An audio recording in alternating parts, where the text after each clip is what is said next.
계약직이면 조용히 있어야지. 분위기 흐리는 건 정규직한테 신뢰하냐? 예쁘긴 한데 존재감이 없지.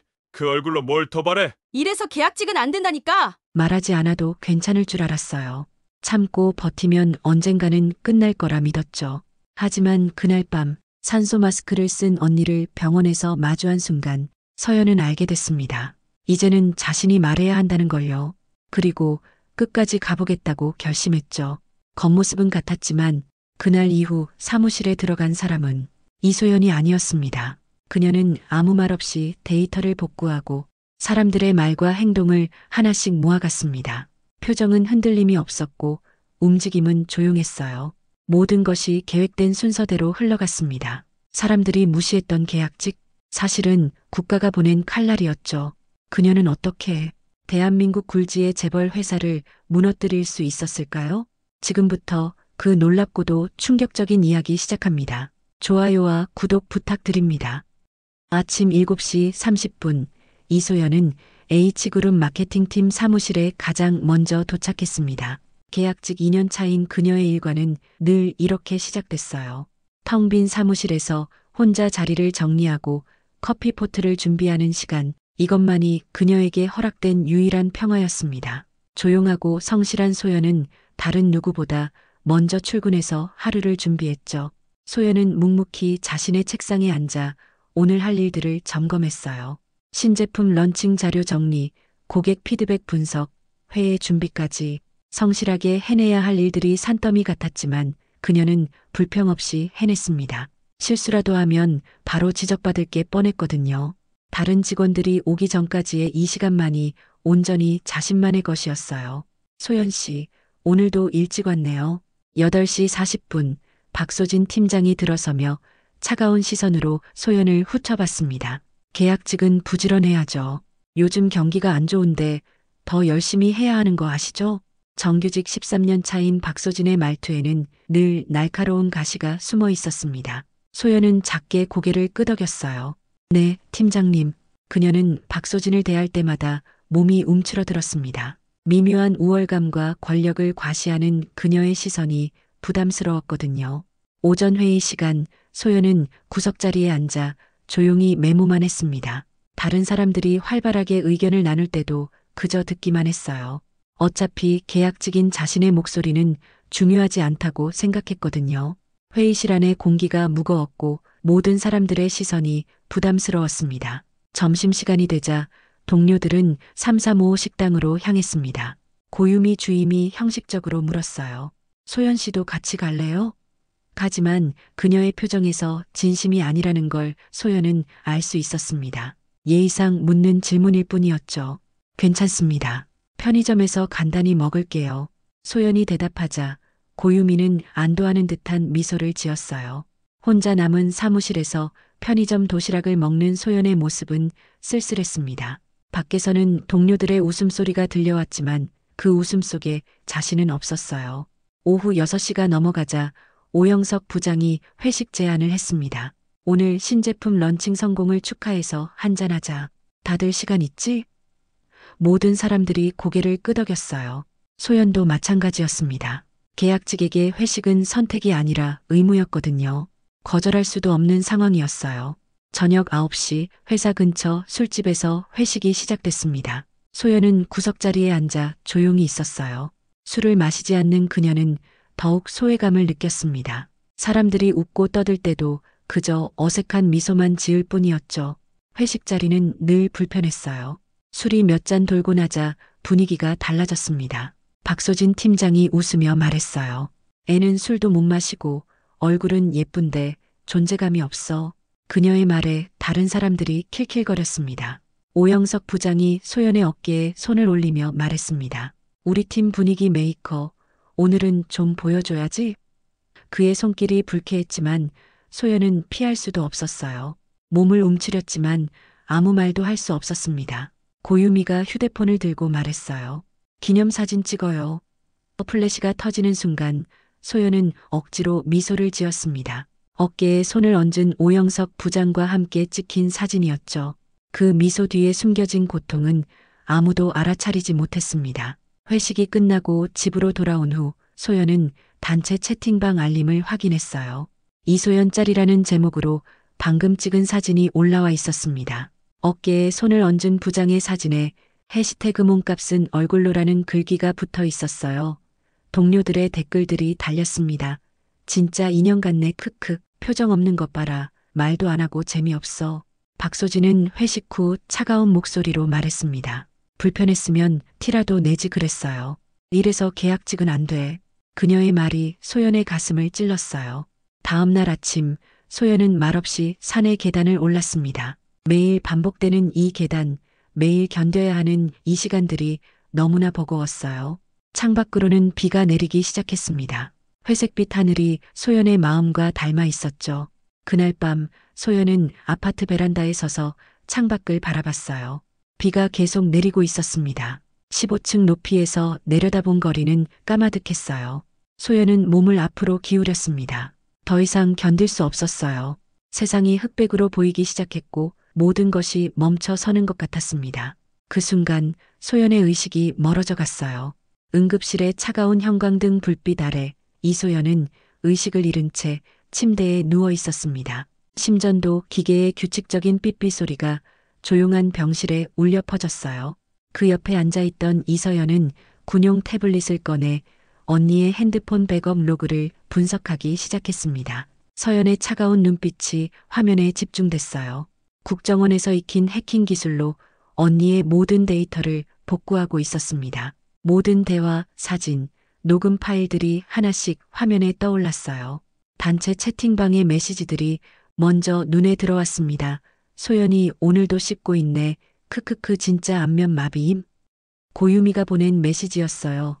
다른 동료들의 반응도 이어졌습니다. 걔 진짜 아무 느낌 없지 않냐 크크. 인형이야. 인형. 말 한마디도 안 하고 뭐하러 회식 나와? 서연의 표정이 점점 굳어졌습니다. 더 끔찍한 내용들이 계속 나왔어요.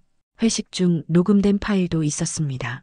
그래, 계약직은 분위기라도 띄워야 하는 거 아니야? 오영석의 음성이 웃음소리와 함께 들렸습니다. 몸매는 좋은데 왜 이렇게 재미없어? 서연은 한 글자도 놓치지 않고 모든 증거를 수집했어요.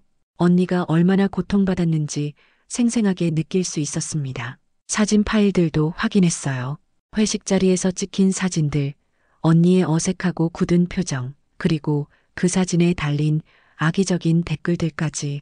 이 개새끼들. 서연이 이를 악물며 중얼거렸어요. 평소 감정을 드러내지 않던 그녀로서는 드문 일이었습니다. 서연은 태블릿을 덮고 휴대폰을 꺼냈습니다. 국정원 내부 비공식 채널로 연결해서 특별한 요청을 했어요. 프로젝트명 S, 대상은 대기업 H사 마케팅팀, 목적은 내부 구조 해체. 서연의 목소리는 차가웠습니다. 개인적인 업무니까 공식 기록은 남기지 마. 이서연 과장, 개인적인 일에 조직의 자원을 쓰는 건가? 상대방이 조심스럽게 물었어요. 내가 언제 개인적인 감정으로 일한 적 있어? 믿고 맡겨줘. 서연의 말에는 확신이 담겨 있었습니다. 알겠다. 필요한 지원을 해주겠다. 전화를 끊고 서연은 언니의 병상역 거울로 다가갔습니다. 쌍둥이라서 똑같은 얼굴이었지만 눈빛만은 완전히 달랐어요. 언니의 온순한 눈빛과 달리 서연의 눈에는 차가운 분노가 서려 있었습니다. 서연은 거울 앞에서 언니의 화장법을 그대로 따라했어요. 연한 아이섀도우, 자연스러운 립스틱, 심지어 머리 스타일까지 완벽하게 재현했습니다. 몇 년간 언니를 지켜보며 익힌 모든 것들이었어요. 화장을 마친 서연은 거울 속 자신을 바라봤습니다. 이제 겉으로는 완전히 이소연이었어요. 하지만 내면은 전혀 달랐죠. 이제 언니는 말하지 않아.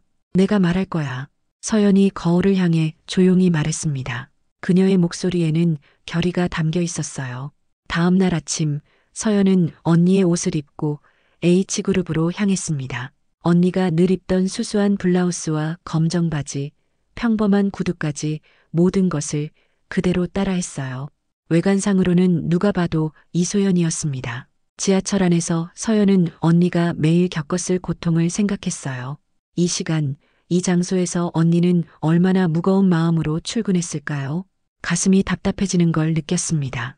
H그룹 건물 앞에 도착한 서연은 잠시 멈춰 섰어요. 이제부터는 이소연이 아니라 이서연의 시간이었습니다. 언니를 괴롭힌 그들에게 제대로 된 대가를 치르게 할 시간이었죠. 시작하자 서연이 작게 중얼거리며 건물 안으로 걸어 들어갔습니다. 그녀의 눈빛은 차갑게 빛났어요. 복수가 아닌 정의를 위한 첫걸음이었습니다. 엘리베이터 안에서 서연은 마지막으로 계획을 점검했어요. 첫 번째 목표는 자연스럽게 팀에 섞여들기, 두 번째는 결정적인 증거 수집하기, 세 번째는 그들을 완전히 무너뜨리기. 모든 과정을 합법적으로 진행할 예정이었습니다. 엘리베이터 문이 열리면서 마케팅팀 사무실이 보였어요. 이제부터 진짜 게임이 시작되는 거였습니다. 이서연은 이소연의 모습으로 H그룹 마케팅팀에 출근했습니다. 복도를 걸어가는 그녀의 발걸음은 언니와는 달랐어요. 더 당당하고 확신에 찼지만 겉으로는 언니의 수줍은 모습을 완벽하게 연기했습니다. 복도는 정적에 쌓여 있었어요. 소연 씨 요즘 밝아졌네요? 지나가던 동료가 말했습니다. 서연은 언니처럼 수줍게 미소 지으며 고개를 살짝 숙였어요. 하지만 속으로는 냉소를 짓고 있었습니다. 아, 그래요? 별로 달라진 건 없는데요. 서연이 언니의 목소리 톤을 그대로 따라하며 대답했어요. 몇 년간 언니를 관찰해온 덕분에 말투까지 완벽하게 재현할 수 있었습니다. 사무실에 들어서자 박소진 팀장이 서연을 보며 눈썹을 치켜 올렸어요. 소연 씨, 오늘은 화장도 했네요? 뭔가 달라 보여요. 네, 그냥 기분 전환해보고 싶어서요.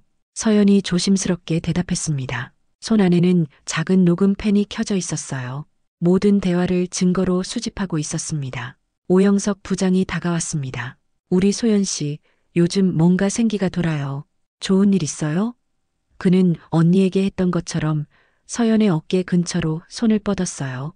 서연은 언니처럼 몸을 움츠리는 척했지만 속으로는 그의 모든 행동을 기록하고 있었습니다. 별로 특별한 건 없어요. 목소리를 더 작게 만들었어요.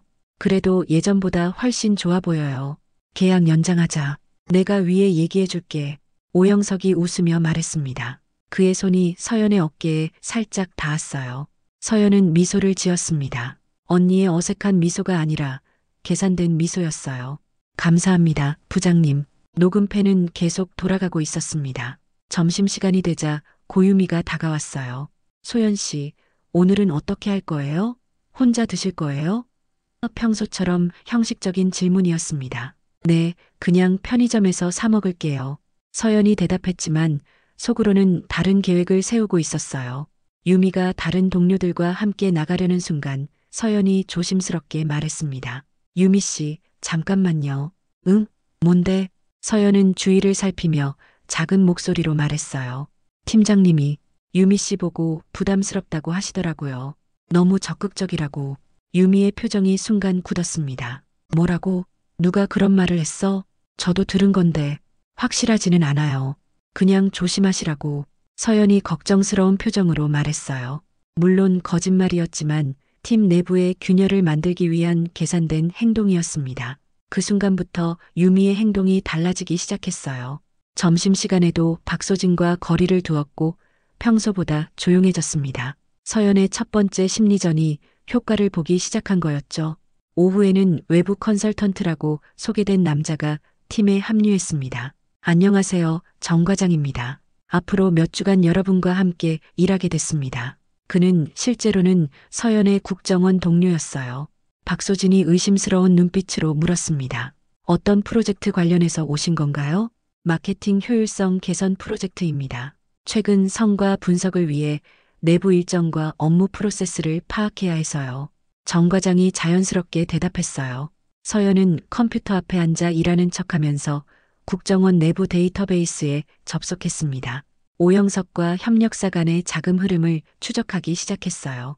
며칠 전 수집한 정보를 바탕으로 의심스러운 거래 내역들을 캡처했습니다. 화면에는 여러 건의 수상한 송금 내역이 떠올랐어요. 오영석 부장의 개인 계좌로 들어온 협력사 자금들, 그리고 그 시기와 일치하는 프로젝트 발주 내역들까지 모든 것이 연결되고 있었습니다. 이제 재미있어지는군. 서연이 작게 중얼거렸어요.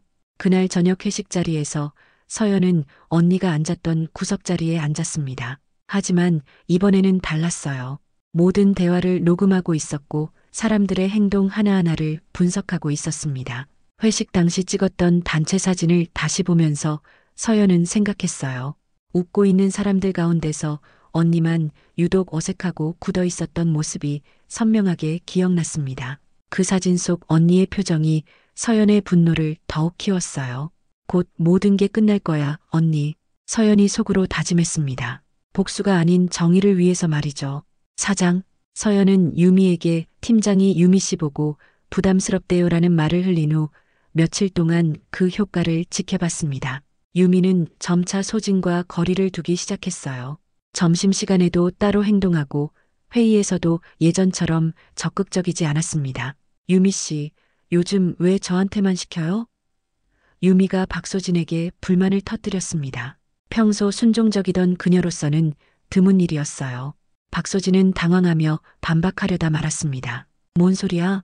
언제 내가 너한테만. 하지만 유미의 차가운 시선을 받고는 말을 잇지 못했어요. 불길한 예감이 들기 시작했습니다. 서연은 이 모든 상황을 조용히 관찰하며 만족스러운 미소를 지었어요. 팀 내부의 균열이 점점 커지고 있었습니다. 하지만 이건 시작에 불과했죠. 그날 오후 서연은 정 과장과 비밀리에 만났습니다. 사무실 비상계단에서 둘만의 대화를 나눴어요. 자료 수집은 어때? 서연이 조용히 물었습니다. 오영석 부장 관련해서 흥미로운 걸 발견했어. 협력사와의 자금 거래 내역이 수상해. 정 과장이 태블릿을 보여줬어요. 이 계좌로 들어온 돈들, 시기가 모두 프로젝트 발주 시점과 일치해. 서연은 화면을 자세히 살펴봤습니다. 이거면 충분해. 리베이트 받은 증거가 명확하네. 그런데 서연아, 이거 개인적인 복수 아냐? 조직 차원에서 이런 일을 하는 게 맞아? 정 과장이 걱정스럽게 물었어요. 복수가 아니야. 정의야. 그리고 H그룹이 정보 프로젝트 수주 과정에서 불법 행위를 했다면 우리가 조사하는 게 당연하지. 서연의 목소리는 확신에 차 있었습니다. 같은 시간 박소진은 사무실에서 불안감을 느끼고 있었어요. 유미의 태도, 변화, 갑자기 나타난 외부 컨설턴트, 그리고 소연의 미묘한 변화까지 뭔가 이상한 기운을 감지했습니다. 소연 씨, 잠깐 얘기 좀 해요. 박소진이 서연을 회의실로 불렀어요. 서연은 언니처럼 긴장한 표정을 지으며 따라갔습니다. 네, 팀장님. 무슨 일이시죠? 요즘 뭔가 달라진 것 같은데 혹시 무슨 일 있어요? 아니면 다른 곳에 이력서라도 냈어요? 박소진이 날카롭게 물었어요. 아니에요. 그런 거 없어요. 그냥 좀 더 열심히 하려고 노력하는 거예요. 서연이 수줍게 대답했습니다. 하지만 속으로는 박소진의 불안감을 확인하고 있었어요. 그래요. 계약직은 항상 조심해야 해요. 언제든 잘릴 수 있으니까. 박소진이 위협적인 말투로 경고했습니다. 서연은 고개를 끄덕이며 나왔지만 마음속으로는 다른 생각을 하고 있었어요. 곧 잘리는 건 너야. 그날 저녁 서연은 국정원 본부에서 수집한 모든 자료를 정리했습니다. 오영석의 리베이트 증거, 박소진의 갑질 녹음 파일, 직장 내 괴롭힘 관련 단체 채팅방 캡처까지 완벽한 증거들이 모였어요. 이제 마지막 단계야. 서연이 혼자 중얼거렸습니다. 다음 날 아침 서연은 특별한 계획을 실행하기 시작했어요. 오영석 부장에게 이메일을 보냈습니다. 제목은 긴급 마이너스 협력사 관련 문의였어요. 부장님, 어제 A 협력사에서 연락이 왔는데 지난번 프로젝트 관련해서 추가 논의가 필요하다고 하네요. 혹시 개인적으로 연락하신 적 있으신가요? 오영석은 이 메일을 보고 당황했어요.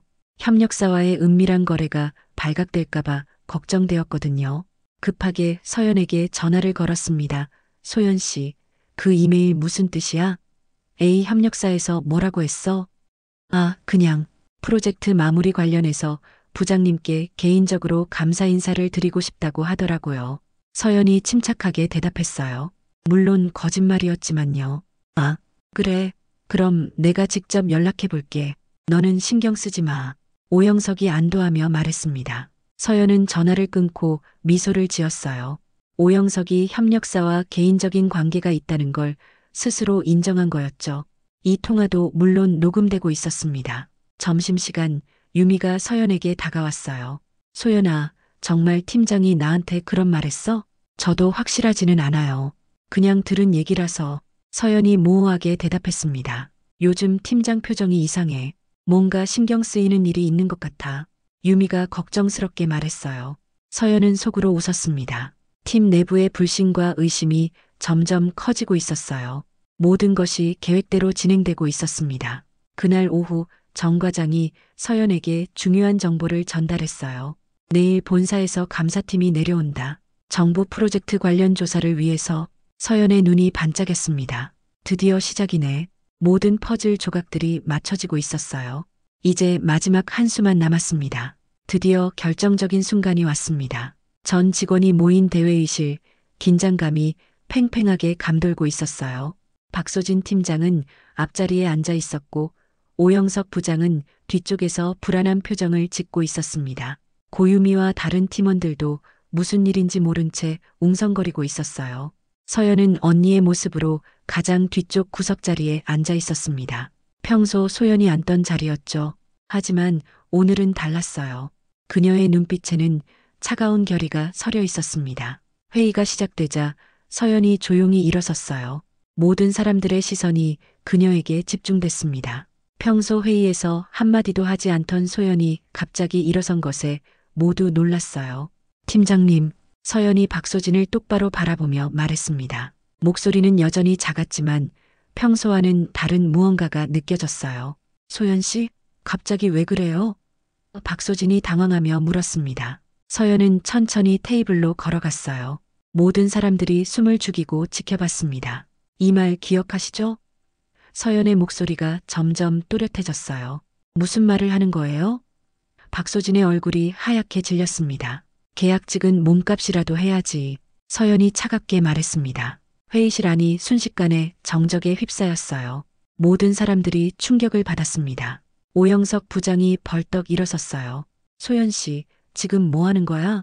그런 말 한 적 없어. 서연은 미소를 지으며 작은 USB를 테이블 위에 올렸습니다. 모든 증거가 여기 있어요. 그녀의 목소리는 이제 완전히 달라져 있었어요. 언니의 약한 목소리가 아니라 확신에 찬 강한 목소리였습니다. 이게 뭐야? 박소진이 떨리는 목소리로 물었어요. 서연이 노트북을 켜고 프로젝터와 연결했습니다. 대형 스크린에 화면이 나타났어요. 회의실 안의 모든 사람들이 화면을 주시했습니다. 첫 번째로 나온 것은 회식 녹취록이었어요. 오영석의 목소리가 스피커를 통해 흘러나왔습니다. 소연 씨는 좀 보여줘야지. 그 몸매 가지고 뭐 아끼는 거야? 웃음소리와 함께 들리는 음성에 회의실이 충격에 휩싸였어요. 이건 불법이야. 몰래 녹음한 거잖아. 오영석이 소리쳤습니다. 서연은 침착하게 대답했어요. 녹음 당사자가 녹음한 거니까 합법이에요. 그리고 이건 시작에 불과해요. 다음으로 단체 채팅방 캡처가 화면에 떴습니다. 고유미의 메시지들이 하나씩 나타났어요. 걔 진짜 아무 느낌 없지 않냐 크크. 인형이야 인형. 소연이 오늘도 씹고 있네. 크크크 진짜 안면 마비임. 고유미의 얼굴이 새하얗게 변했습니다. 이건 우리끼리 농담으로 한 얘기잖아. 농담이라고요? 서연의 목소리에 분노가 섞여 들어갔어요. 누군가에게는 농담이었을지 모르지만 당사자에게는 매일매일이 지옥이었어요. 박소진이 급하게 일어서며 소리쳤습니다. 그만해. 이건 회사 업무와 관련 없는 일이야. 당장 그거 꺼. 서연은 박소진을 차갑게 바라봤어요. 업무와 관련 없다고요? 그럼 이건 어떻게 설명하실 건가요? 화면에 새로운 자료가 나타났습니다. 오영석 부장의 은행 거래 내역이었어요. 협력사로부터 받은 수상한 입금 내역들이 시간순으로 정리되어 있었습니다. 이건 어떻게? 오영석이 말을 잇지 못했어요. A 협력사로부터 받은 리베이트 내역이에요. 프로젝트 발주 시점과 정확히 일치하죠. 서연이 설명했습니다. 그리고 이 모든 프로젝트들이 부당하게 특정 업체에 유리하게 진행되었다는 증거도 있어요. 회의실 안이 완전한 혼란에 빠졌습니다. 동료들은 서로를 의심스럽게 바라봤고 박소진과 오영석은 변명할 말을 찾지 못하고 있었어요. 당신 누구야? 소연이 아니지? 박소진이 떨리는 목소리로 물었습니다. 서연은 드디어 정체를 드러냈어요. 저는 이서연입니다. 이소연의 쌍둥이 동생이고요. 그녀가 정장 재킷을 벗으며 신분증을 보여줬습니다. 국정원 소속이에요. 국정원? 모든 사람들이 경악했습니다. 네. 그리고 이 모든 조사는 합법적인 절차에 따라 진행됐어요. 서연이 차분하게 설명했습니다. H그룹의 정부 프로젝트 수주 과정에서 발생한 불법 행위를 조사하던 중 직장 내 괴롭힘 사실까지 발견하게 된 거죠. 오영석이 마지막 발악을 했어요. 이건 불법이야. 국가보안법 위반이야. 서연은 조용히 미소를 지었습니다. 국정원 법률팀에서 검토하고 들어온 사안입니다. 모든 절차가 합법적이에요. 그 순간 회의실 문이 열리고 고용노동부 감사관들이 들어왔습니다. 직장 내 괴롭힘 신고 관련해서 조사하러 왔습니다. 박소진과 오영석의 얼굴에서 마지막 희망마저 사라졌어요. 서연은 모든 증거를 USB에 담아 감사관들에게 전달했습니다. 이제 끝이에요. 서연이 조용히 말했습니다. 언니를 위한 긴 싸움이 드디어 끝난 거였어요. 서연의 폭로 이후 상황은 급속도로 전개됐습니다. 언론들이 일제히 뛰어들기 시작했어요. 그날 오후부터 뉴스 속보가 터지기 시작했습니다. 속보입니다. 대기업 H그룹에서 계약직 여성에 대한 조직적 괴롭힘과 성희롱 사건이 발생했습니다. 앵커의 진지한 목소리가 전국에 울려 퍼졌어요. 더욱 충격적인 것은 피해자의 쌍둥이 동생이 국정원 요원으로 밝혀지면서 이 사건이 공개됐다는 점입니다. 또 다른 방송사에서도 긴급 뉴스를 내보냈습니다. H그룹 본사는 순식간에 아수라장이 됐어요. 기자들이 몰려들었고 출입을 통제해야 할 정도였습니다. 사내 메일 서버는 폭주했고 임직원들의 휴대폰은 쉴 새 없이 울려댔어요. 고용노동부 감사관들은 즉시 H그룹 마케팅팀 전체를 조사하기 시작했습니다. 단체 채팅방 로그를 모두 확보했고 관련자들을 하나씩 불러서 조사했어요. 여성가족부에서도 조사관을 파견했습니다. 고유미는 조사관 앞에서 입을 다물고 있었어요. 평소 수다스럽던 그녀가 말 한마디 하지 않았습니다. 저는 그냥 농담으로 한 얘기였어요. 정말 괴롭히려던 건 아니에요. 겨우 짜낸 변명이었지만 설득력이 없었어요. 박소진은 본사 인사팀에 불려가서 문책을 받고 있었습니다. 팀장님, 이 모든 상황에 대해 어떻게 설명하시겠습니까? 인사 담당 임원이 차가운 목소리로 물었어요. 저는 몰랐습니다. 팀원들이 그런 행동을 하는 줄 몰랐어요. 박소진이 떨리는 목소리로 대답했지만 그녀가 직접 한 말들이 녹음 파일에 고스란히 남아 있었어요.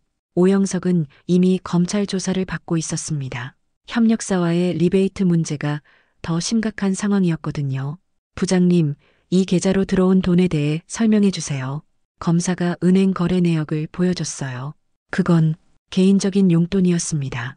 오영석의 변명은 앞뒤가 맞지 않았어요.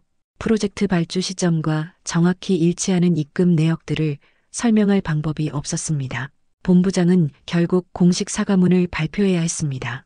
이번 사건에 대해 H그룹은 깊은 책임감을 느끼며 피해자와 가족분들께 진심으로 사과드립니다. 카메라 플래시가 터지는 가운데 고개를 숙였어요. 앞으로 이런 일이 재발하지 않도록 조직 문화 개선에 최선을 다하겠습니다. 관련자들은 엄중히 처벌하고 피해자에 대한 적절한 보상도 논의하겠습니다. 하지만 이미 회사의 이미지는 땅에 떨어진 상태였어요. 마케팅팀은 사실상 해체됐습니다. 박소진은 즉시 해고됐고 오영석은 검찰 수사를 받으며 정직 처분을 받았어요. 고유미와 다른 팀원들도 인사조치를 피할 수 없었습니다. 그날 저녁 서연은 조용히 H그룹 건물을 나섰습니다. 더 이상 이소연의 모습을 유지할 필요가 없었어요. 엘리베이터 안에서 거울을 보니 언니와 똑같은 얼굴이었지만 눈빛만은 완전히 달랐습니다. 엘리베이터가 1층에 도착하자 밝은 빛이 들어왔어요. 서연은 그 빛을 받으며 건물 밖으로 걸어나갔습니다. 그 순간 눈물이 흘러내렸어요. 분노도 아니고 기쁨도 아닌 복잡한 감정이었습니다. 언니, 이제 괜찮을 거야. 서연이 하늘을 올려다보며 중얼거렸어요. 병원에서 회복 중이던 소연은 뉴스를 보며 놀라고 있었습니다. 자신도 모르는 사이에 동생이 이런 일을 해냈다는 게 믿어지지 않았어요. 하지만 동시에 마음 한편이 후련했습니다. 서연이가 이런 일을. 소연이 작게 중얼거렸어요. 처음으로 웃음이 나왔습니다. 정말 오랜만에 진짜 웃음이었어요. 국정원 본부에서는 이번 사건이 화제가 되고 있었습니다. 정 과장이 대단한 일을 해냈네. 동료들이 서연을 축하했어요. 하지만 서연은 담담했습니다. 당연한 일을 했을 뿐이야.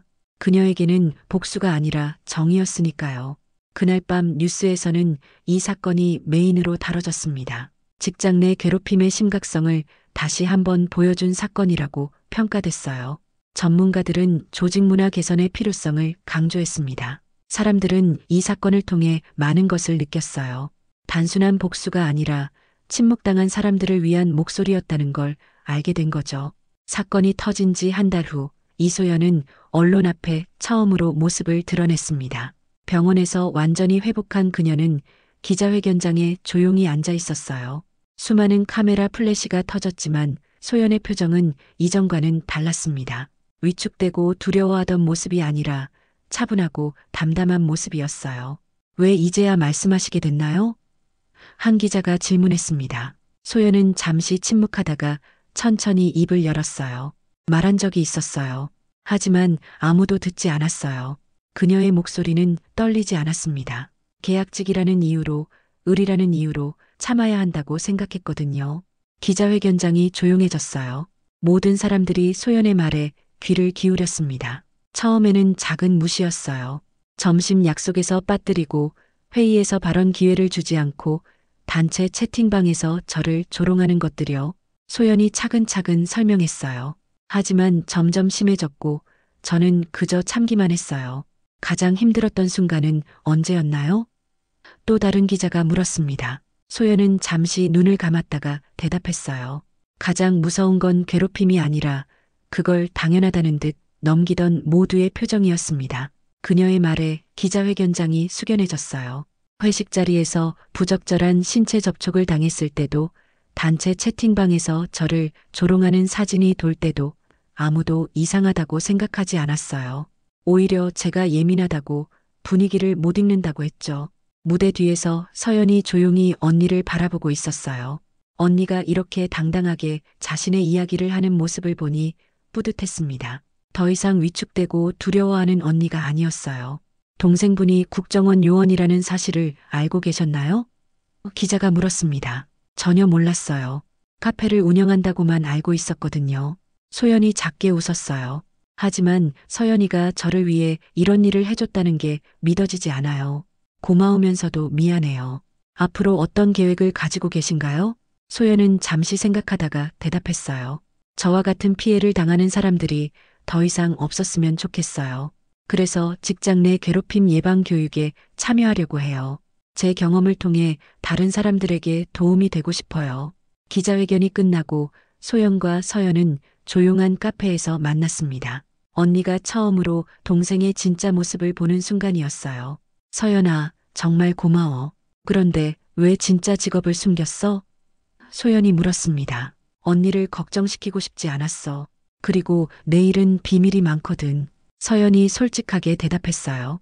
그동안 혼자 이런 일을 하고 있었구나. 힘들지 않았어? 서연은 잠시 망설이다가 말했어요. 힘들었어. 하지만 언니가 더 힘들어하는 걸 보는 게 더 견딜 수 없었어. 언니는 아무 잘못도 안 했는데 왜 그런 일을 당해야 하는지 이해할 수 없었거든. 두 자매는 오랫동안 이야기를 나눴어요. 그동안 서로에게 하지 못했던 말들, 숨겨왔던 마음들을 모두 털어놓았습니다. 이제 어떻게 할 거야? 소연이 물었어요. 나는 다시 원래 일로 돌아가야지. 그리고 언니는 새로운 시작을 하는 거야. 서연이 언니의 손을 잡으며 말했어요. 그날 저녁 뉴스에서는 소연의 기자회견이 주요하게 다뤄졌습니다. 침묵을 깬 용기라는 제목으로 특집 프로그램도 방송됐어요. 많은 사람들이 소연의 이야기에 공감했고 SNS에는 응원 메시지들이 쏟아졌습니다. 저도 비슷한 경험이 있어요. 용기 내서 말해줘서 고마워요. 계약직이라고 무시당할 이유는 없죠. 응원합니다. 이런 일이 더 이상 일어나지 않았으면 좋겠어요. 소연은 이런 반응들을 보며 처음으로 자신이 한 일에 대해 확신을 가졌어요. 혼자만의 고통이 아니었다는 걸 알게 됐거든요. 많은 사람들이 비슷한 경험을 하고 있었고 그들에게 용기를 줄 수 있다는 생각이 들었습니다. 그날 밤 소연은 오랜만에 편안한 잠에 들었어요. 더 이상 두려워할 일이 없었거든요. 새로운 시작을 위한 준비가 끝난 거였습니다. 소연의 기자회견 이후 사회 전체에 큰 변화의 바람이 불기 시작했습니다. 국회에서는 긴급히 계약직 보호법 개정안이 논의되기 시작했어요. 여야 의원들이 초당적으로 협력해서 직장 내 괴롭힘에 대한 처벌을 강화하고 계약직 근로자들의 권익을 보호하는 법안을 마련하고 있었습니다.